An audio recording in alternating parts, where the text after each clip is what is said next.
ഓം അഗത്തീശ്വരായ നമഃ. ഞാൻ വിനയം കുറിക്കൽ. എല്ലാവർക്കും വണക്കം. ഇന്ന് നമ്മൾ നോക്കാൻ പോണത് ഒരു പ്രധാനപ്പെട്ട ടിപ്സാണ്. ഈ വൃശ്ചരാശിയില് ശുഭഗ്രഹങ്ങള് അല്ലെങ്കിൽ ഏത് ഗ്രഹം ആയിക്കോട്ടെ നിന്ന് കഴിഞ്ഞ് കഴിഞ്ഞാൽ പോസ്റ്റ്മോർട്ടം കിട്ടിയെന്ന് തമിഴ് അസ്ട്രോളജി പറയാറുണ്ട്. അതൊന്ന് നമുക്കൊന്ന് അനലൈസ് ചെയ്യാം. ഇപ്പൊ ഞാൻ കുറച്ചാണ് ഒരു വീഡിയോ ചെയ്യാൻ ഉദ്ദേശിക്കണം. എത്ര സമയം നീണ്ടുപോകുന്ന അറിയില്ല. നിങ്ങൾ ആദ്യമായിട്ടാണ് ഈ ചാനൽ കാണണമെങ്കിൽ ഈ ചാനലിൽ 300-ലധികം വീഡിയോസ് ഉണ്ട്. അതിൽ 100ഓളം വീഡിയോസൊക്കെ ചിലപ്പോൾ ലോങ് വീഡിയോസ് ആയിരിക്കും. അതിൽ വിശദമായി 1 by 1 പറഞ്ഞുകൊണ്ട് തിയററ്റിക്കൽ ആയിട്ടുള്ള എക്സ്പ്ലനേഷൻ ഉള്ള വീഡിയോകളുണ്ട്.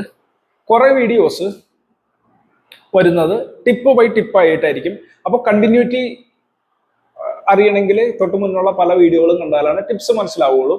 കാരണം എല്ലാ കാര്യങ്ങളും ഒറ്റ വീഡിയോയിൽ പറയാൻ പറ്റാത്ത ഒരു വിഷയമാണ് ജ്യോതിഷം. നമ്മളിപ്പോൾ കളരി പഠിപ്പിക്കണമെങ്കിൽ ആ സാധനം അവിടെ ഇട്ട് ഒരു കുത്തി കഴിഞ്ഞാൽ ആള് വീഴും എന്ന് പറഞ്ഞാൽ കൺഫേംഡ് ആണ്. ആ വിധി അതേ ഉള്ളൂ. തട്ടിക്കഴിഞ്ഞാൽ ആള് വീഴും, അല്ലെങ്കിൽ മർമ്മം എന്ന സ്ഥലത്ത് പിടിച്ച് ഞെക്കി കഴിഞ്ഞാൽ ആളെ നീക്കും എന്ന് പറഞ്ഞാൽ ആ വിധിയുള്ളൂ. ജ്യോതിഷത്തിൽ അതല്ല, വിധിയേക്കാൾ കൂടുതൽ വിധി വിലക്കുകളാണുള്ളത്. ഒരു വിധി വർക്കാവുമ്പോൾ അതിന് വിലക്കുകൾ ഒത്തിരി ഉണ്ട്. അപ്പൊ ഇന്ന് നമ്മൾ നോക്കാൻ പോണത് വൃശ്ചരാശിയിൽ ഗ്രഹം ഇരുന്ന് കഴിഞ്ഞാൽ പോസ്റ്റ്മോർട്ടം എന്ന് പറയും. എന്തുകൊണ്ടാണെന്നും അത് മിക്ക ആളുകൾക്ക് സംഭവിക്കാറുണ്ട്. ഇത് നമ്മൾ കുറെ വർഷങ്ങളായിട്ട് നോക്കുമ്പോൾ കാണുന്നതാണത്.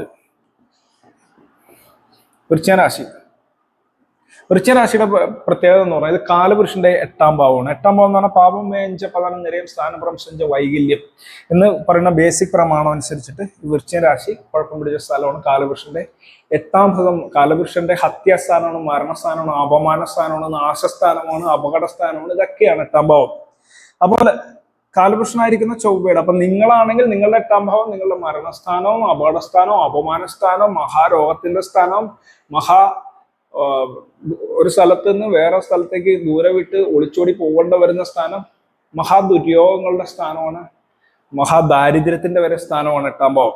അപ്പൊ ഈ 8ാം ഭാവത്തില് കാലപുരുഷന്റെ 8ാം ഭാവം എന്ന് പറഞ്ഞാൽ കാലപുരുഷന്റെ റോങ് ആയിട്ടുള്ള സ്ഥാനം.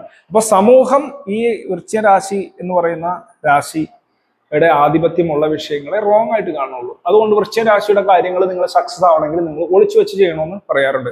വൃശ്ചരാശിയിൽ സൂര്യൻ ഇരുന്ന് കഴിഞ്ഞാൽ ഈ സൂര്യന്റെ ഉറവ് പ്രശ്നം പറ്റുമെന്നാണ് കോമൺ ആയിട്ട് പറയാ.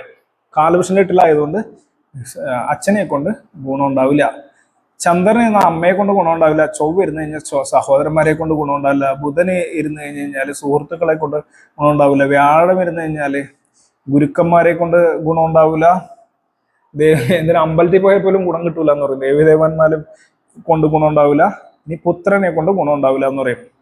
ശുക്രൻ ഇരുന്ന് കഴിഞ്ഞാൽ ഭാര്യയെ കൊണ്ട് ഗുണം ഉണ്ടാവില്ല, സ്ത്രീജനങ്ങളെ കൊണ്ട് ഗുണം ഉണ്ടാവില്ല എന്ന് പറയും, വിവാഹം കൊണ്ട് ഗുണം ഉണ്ടാവില്ല എന്ന് പറയും. ശനി ഇരുന്ന് കഴിഞ്ഞ് കഴിഞ്ഞാല് ജോലിക്കാരെ കൊണ്ട് ഗുണം ഉണ്ടാവില്ല, നമ്മളെ ഹെൽപ്പ് ചെയ്യേണ്ട ആളുകളെ കൊണ്ട് ഗുണം ഉണ്ടാവില്ല, നമ്മൾ സെർവ് ചെയ്ത് കൊടുത്ത ഒരു കാര്യം ഏൽപ്പിച്ച ആൾക്കാർ നമുക്ക് ഓപ്പോസിറ്റ് ആയിട്ട് മാറും എന്ന് പറയാം. രാഹു ഇരുന്ന് കഴിഞ്ഞാല് റോങ് ആയിട്ടുള്ള, അതായത് നമ്മൾ ആരെങ്കിലും ഏതെങ്കിലും കാര്യത്തിന് കൂട്ടുപിടിച്ചിട്ടുണ്ടെങ്കിൽ അത് പലപ്പോഴും റോങ് ആയിട്ടുള്ള കൂട്ടുകളായിരിക്കും. എന്തെങ്കിലും റോങ് കാര്യങ്ങൾ ചെയ്യാൻ വേണ്ടി നമ്മൾ ആരെയും കൊണ്ടെങ്കിലും കൂട്ടുപിടിച്ചിട്ടുണ്ടെങ്കിൽ അവർ നമുക്ക് ഓപ്പോസിറ്റ് ആയിട്ട് പെരുമാറും. കുത്തിക്കൊല, വെട്ടിക്കൊല, ഗ്യാങ് വാർസ് ഒക്കെ ഈ തരത്തിലുള്ള കാര്യങ്ങളിൽ പെടും.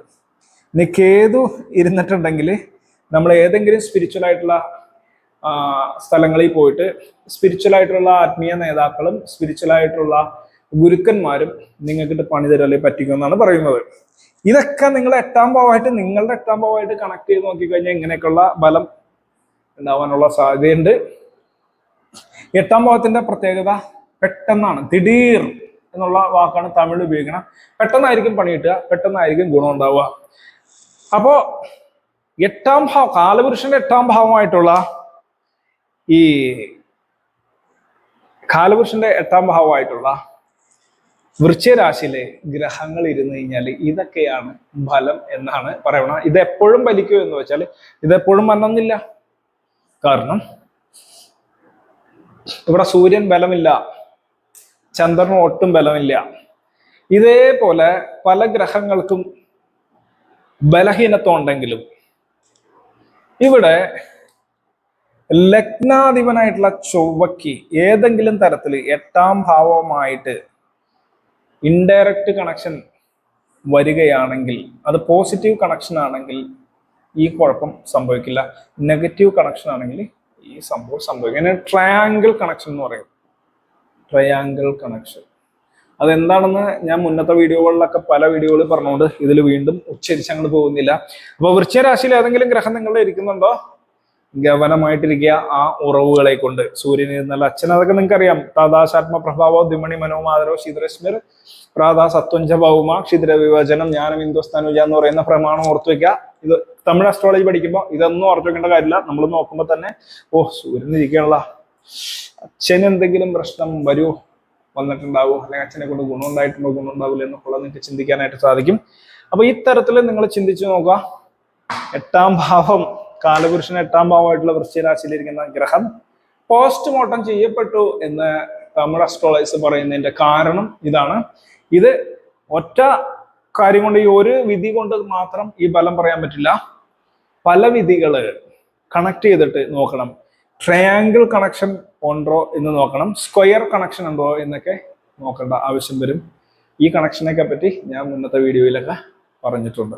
അപ്പൊ ഇന്നേക്ക് ഇത്രയുള്ളൂ. എല്ലാവർക്കും ഒരിക്കൽ കൂടി നോക്കാം. ഓം അഗത്തീശ്വരായ നമഃ.